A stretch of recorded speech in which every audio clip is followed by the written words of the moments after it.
आज हम मिलने वाले इंडियन क्रिकेटर रिंकू सिंह से, जिसमें दिखाएंगे उनका घर और उनके बड़े भैया और प्यारे से उनके घर के बच्चे। आइए देखते हैं, मजा आएगा। तो सामने जो आप देख रहे हैं वो है इंडियन क्रिकेटर रिंकू भैया का फार्म हाउस, जिसमें हमें सबसे पहले एंट्री करने के बाद दिखती है भैया की फॉर्च्यूनर कार, उनके बाद उनका घर देखने के बाद बिना सोचे समझे कर दिया उन्हें बेशर्मी की तरह एंट्री। अंदर जाने के बाद देखा अंदर थे काफी सारे लोग।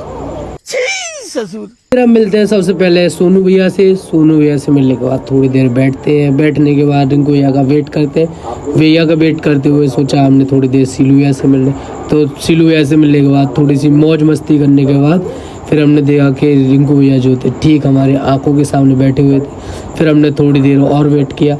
फिर हमने देखा कि थोड़ी देर बच्चे एंजॉय कर रहे हैं तो उनके साथ थोड़ी सी वीडियो बनाई। तो भाई लोगों, हमारा नेक्स्ट ब्लॉग आने वाला है जिसमें हम दिखाने वाले हैं रिंकू भैया के साथ, तो हमें फॉलो कर लीजिए नेक्स्ट ब्लॉग।